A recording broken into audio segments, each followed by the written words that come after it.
Hello and welcome to Spinster's Library. I'm Claudia and today I will be wrapping up what I read and watched during the Jane Austen July readathon. I really enjoyed taking part this year and I made quite a few videos about Jane Austen's books and about this readathon, so if you want to check those out, there is a playlist linked in the description box. This is the last video I'm making for this Jane Austen July and I want to discuss the 5 books and 2 films that I read and watched during the month of July. I have quite a lot to discuss, so I expect this is going to be a bit of a longer video. So of course I have included timestamps in the description box to make navigating this video a little bit easier for you. If you're only interested in one particular part of this wrap up, then you can open up the description box and click on the timestamp that will take you straight to the part of the video that you're actually interested in. I am also wearing my Pride and Prejudice but with cats t-shirt. Don't know if you can see it there. If you, like me, like cats as well as classic literature, then go and check out my web shop at shop.spinsterslibrary.com for all things classics and kitties. But now let's get into the wrap up. The first book I read for Jane Austen July was Mansfield Park by Jane Austen. This is the story of Fanny Price, a young girl who grows up in the home of her rich and titled aunt and uncle, where she is treated with very little respect by most of her family.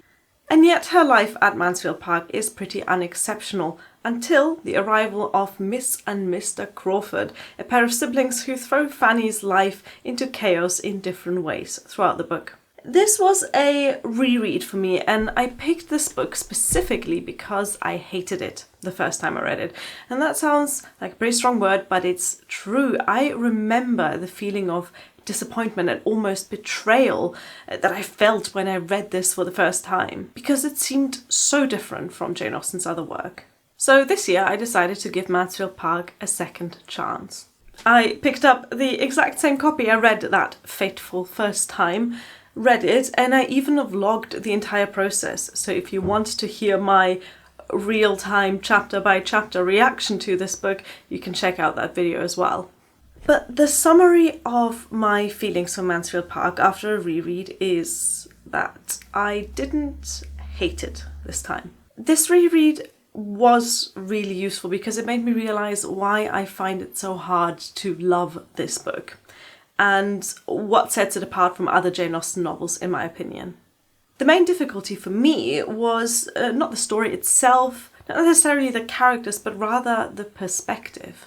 My 2 favourite Jane Austen novels are Pride and Prejudice and Emma, and both have a very strong sense of perspective. We experience those stories from the point of view of Elizabeth Bennet and Emma Woodhouse.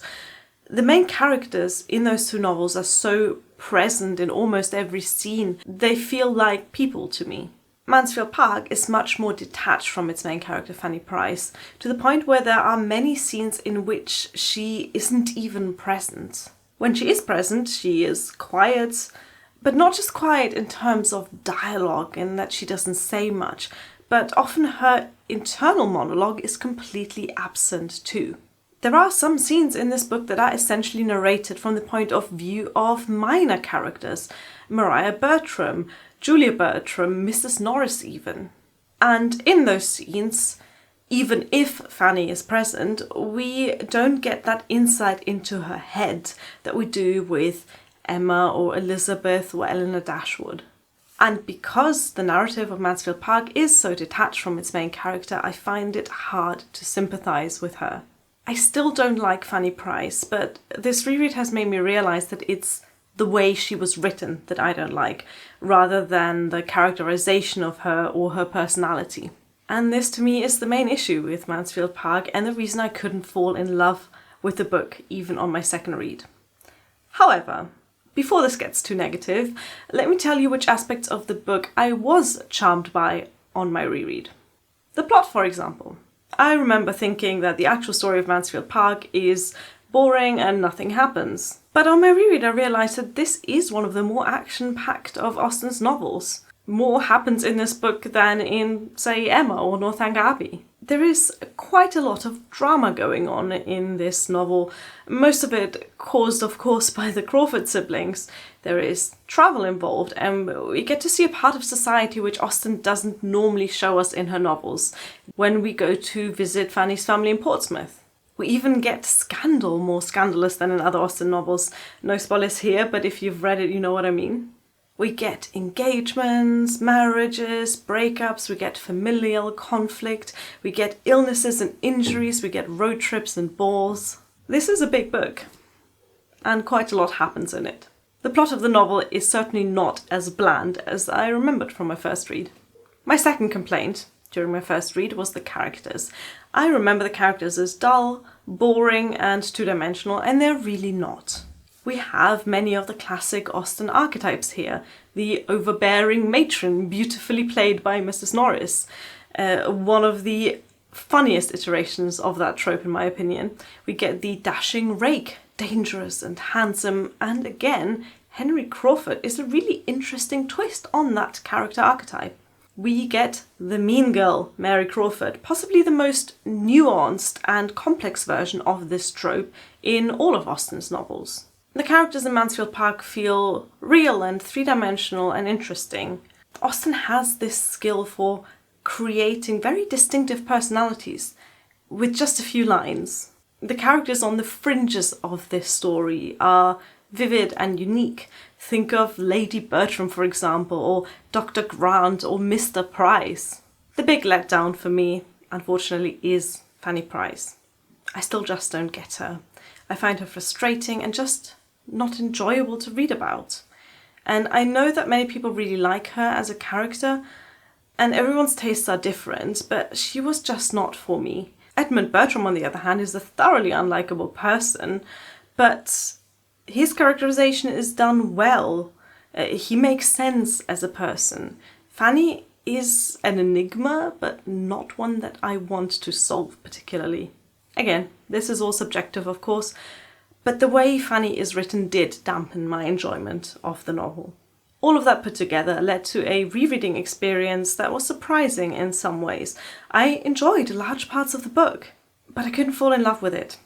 I have no doubt that in the years and decades to come, I will revisit Mansfield Park, but for now, I'm leaving this book as a solid 3-star read, one up from my last read. I appreciate and value this novel and its differences to the other Austen works as well, but it has not quite found its way to my heart. Before we move on to the next book though, I want to encourage you to give this book a second chance if you too were disappointed the first time you read it. There is much more to discover in Mansfield Park than first meets the eye. The second Jane Austen novel I revisited in July was Pride and Prejudice. This is my absolute favourite Jane Austen read, my personal number one ever since I first read it, and one of my all-time favourite novels in general. This novel follows Elizabeth Bennet, second in a family of 5 daughters.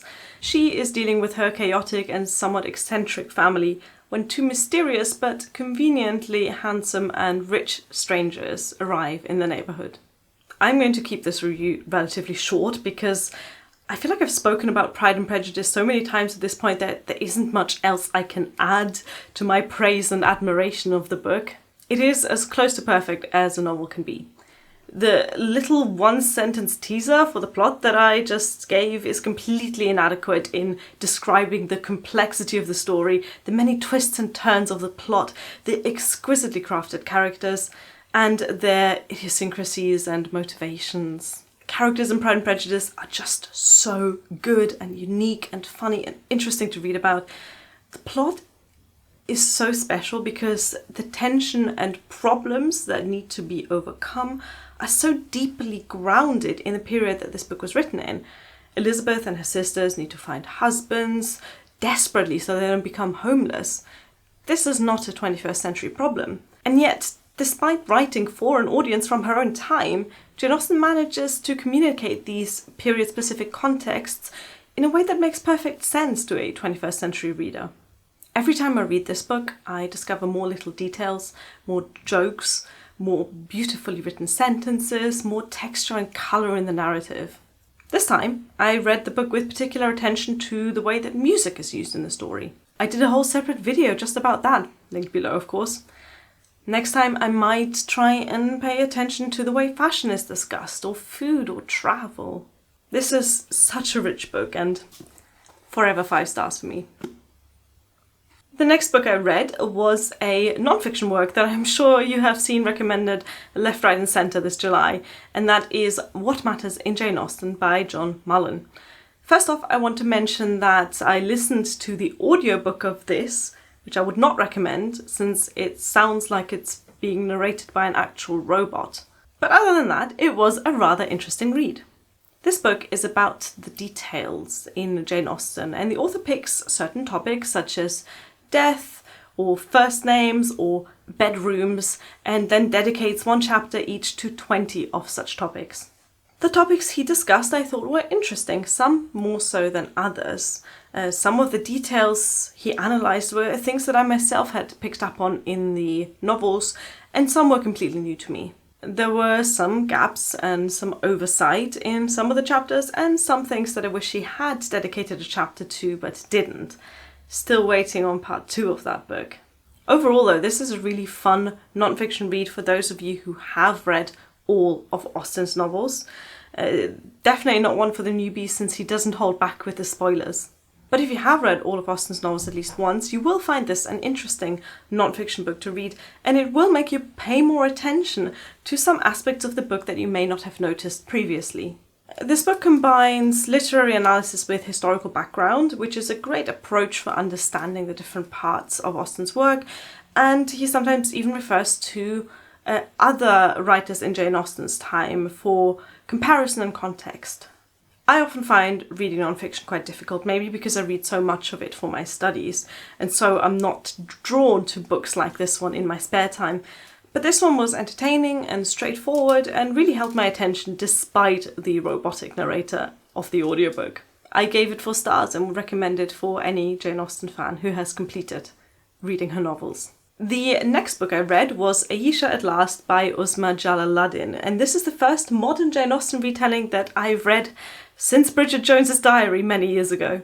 I'm not a fan of Bridget Jones's Diary, so I was kind of put off by modern Jane Austen retellings for a while, but I saw this book on quite a few other booktubers' TBRs, and it sounded quite interesting, so I picked it up. Well, I'm glad to tell you that I enjoyed this one quite a lot more than Bridget Jones's Diary.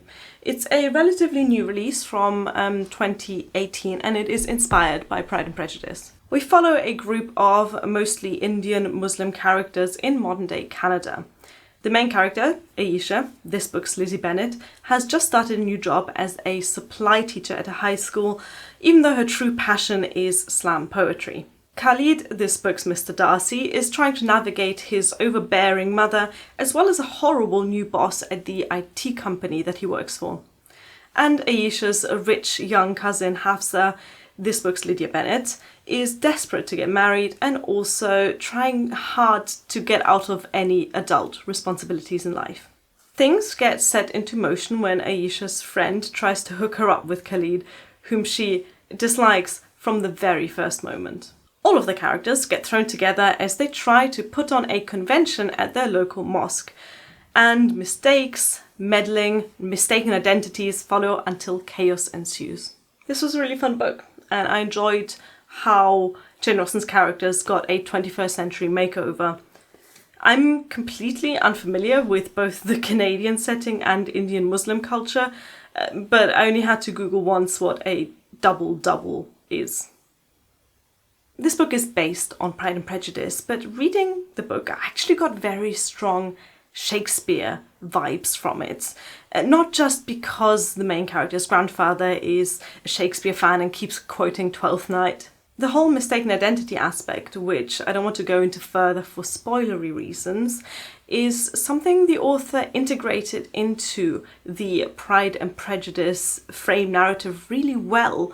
This added elements to the plot that are new to readers who are familiar with Jane Austen's novel. Overall, I really enjoyed the humour of it. Like in Austen, the characters are hilarious while still feeling believable and real. The romance was beautifully done. The plot twists were exciting and the pacing made this a really quick and fun read for me. I really like that the plot isn't just a beat-by-beat retelling of Pride and Prejudice, but genuinely feels like a new story. 4 stars. Would recommend to anyone, whether you have read Pride and Prejudice or not.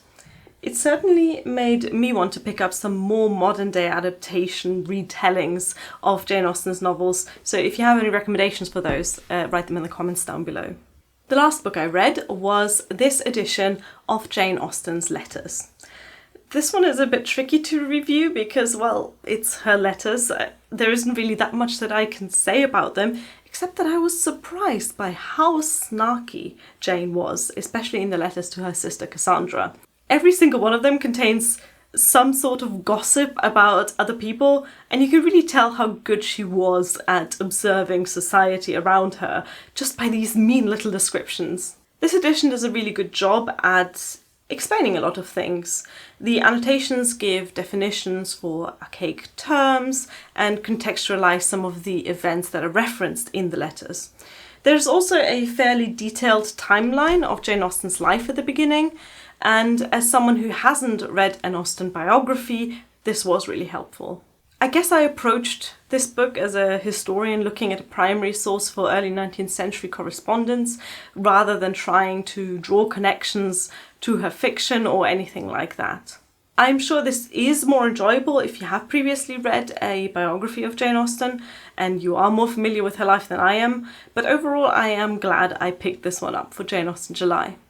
Finally, I watched 2 film adaptations this month, and I'll give you just some quick thoughts on both, since this video is already long enough, and also I don't have a lot to say about films in general. I'm not a very critical film watcher. I'm usually very easily pleased. If I manage to stay awake throughout the entire film, that's good enough for me. The first film I watched was the 2007 ITV adaptation of Northanger Abbey. I enjoyed this one overall. I felt that the story was portrayed in a fairly faithful way, and I liked the little added dream sequences that were added to show Catherine's fantasies of Gothic fiction. The actors were all really good, except maybe for John Thorpe, because he didn't quite have the same hilarious white guy swagger that he does in the book, and I thought that they cut out some of the funniest lines from his script. Overall, good adaptation.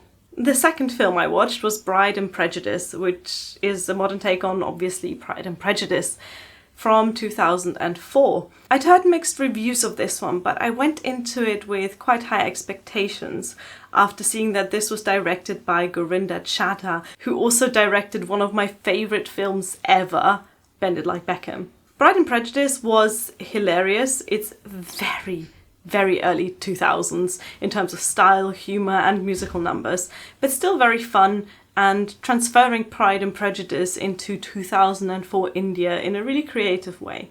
This was my Jane Austen July 2020. It was so much fun. I discovered some new books, I reread some old books, and I watched 2 films, which is more than I normally watch during an average month. I really enjoyed watching lots of BookTube as well, and I've got a whole video of BookTube recommendations for booktubers who've made Jane Austen related content this month. Link below, of course, if you're interested in more. But this was it from me for this Jane Austen July. I hope you enjoyed it too, if you took part, and I'm looking forward to doing this all again next year. Thank you for watching. Bye!